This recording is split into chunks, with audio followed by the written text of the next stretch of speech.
네, 어제 외환시장에서 달러인 환율이 장중 160엔대를 돌파했습니다. 1990년 이후 34년 만에 지금 최저 상황인데 오늘 KB국민은행 이민혁 이코노미스트 연결해서 환율 상황 자세히 짚어보도록 하겠습니다. 안녕하세요.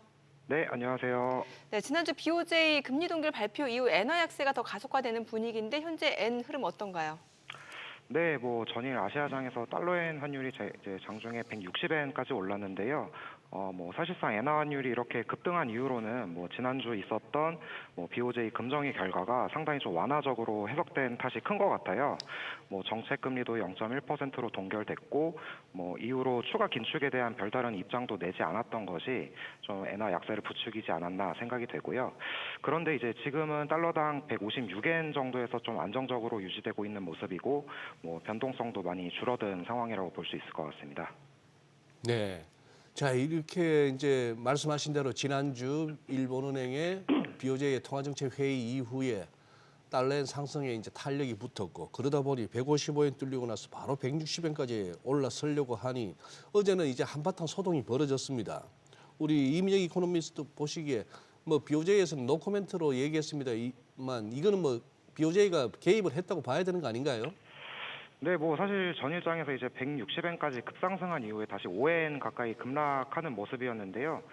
현재 확실히 밝혀진 바는 없지만, 아마도 환율이 급하게 오르다 보니까, 일본 외환 당국도 실개입에 나서지 않았나라고 추정이 되고 있는 상황이고, 실제로 장중에 환율 낙폭이 상당히 컸었고, 160엔 부근에서는 거래가 굉장히 좀 크게 늘어났다는 점에서 좀 실제로 개입에 나섰을 가능성이 상당히 높다고 보고 있습니다.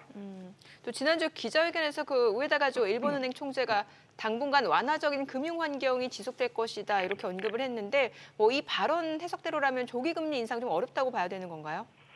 네, 우선 좀 조기 금리 인상은 좀 어려울 것 같은데, 총재 발언을 다시 한번 되짚어볼 필요는 있을 것 같아요. 총재의 완화적 금융 환경 유지라는 발언이, 사실상 현재 BOJ가 원하는 정도의 물가를 유지하기에는, 국내 여건이 좀 충분치 않다라는 입장으로 해석해 볼 수 있을 것 같은데요. 그래서 외부적인 요인, 그러니까 지금과 같은 엔화 약세를 어느 정도는 좀 용인하면서 인플레이션을 자극하고 이 부분이 다시 임금 인상으로 이어지는 소위 임금과 물가의 어떤 선순환을 유도하고 있는 것으로 생각이 되고요.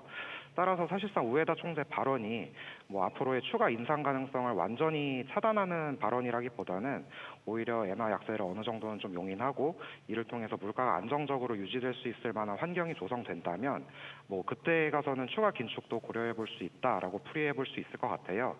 다만 이제 지금과 같은 엔화 약세가 인플레이션에 영향을 미치기까지는 다소 시간이 좀 걸리기 때문에 아마 빠른 금리 인상은 좀 어렵지 않나라고 생각이 되고 올린다고 해도 올해 연말 무렵에나 한 번 정도 더 올릴 수 있지 않을까라고 예상하고 있습니다. 네. 네. 일단 지난 4월 16일 날 한번 장중에 1,400원을 터치하고 나서는 지금 이제 어느 정도 안정세를 보입니다만 우리 환율이 이제 문제입니다. 어제도 달러엔 환율에 조금 영향을 받는 듯 했습니다만 좀 상대적으로 좀 덜 올랐고 우리 어떻게 보세요? 우리 환율 지금 또 1,400원 위도 또 열어놔야 되나요? 네, 우선 달러 환율은 당분간은 좀 내려가기는 쉽지 않은 상황인 것 같아요. 우선 이번 주만 보더라도 미국 FOMC도 있고 고용 지표도 발표될 예정이라서 이런 부분에 대한 경계 심리가 환율 하단을 좀 제약할 걸로 보이고요. 그리고 만약에 이제 파월 의장 발언이 예상보다 더 매파적으로 나오고 고용도 여전히 견고하다는 점이 다시 한번 확인된다면 환율도 아마 지금 수준보다는 좀 더 오를 수 있다고 보고 있고요. 또한 최근 일본 엔화랑 한국 원화가 서로 동조하고 있다는 측면에서 좀 환율이 불안한 것도 사실입니다. 다만 최근 우리나라 성장률이 예상보다 상당히 높게 나왔고 경상수지도 흑자가 유지되고 있기 때문에 펀더멘털이나 수급 여건상 원화가 아주 약한 상황이라기보다는 오히려 상당히 좀 저평가되어 있지 않나라고 보고 있고요. 아마 앞으로 미국 물가가 어느 정도 좀 꺾이는 모습이 나오고 연준도 언젠가는 금리를 내리게 되는 상황이 오면 그때부터는 원화가 저평가됐던 부분도 어느 정도 해소되면서 환율도 꾸준히 내려가는 모습을 보이지 않을까라고 전망하고 있습니다. 네, 알겠습니다. 오늘 내용 잘 들었습니다. 고맙습니다. 네, 감사합니다.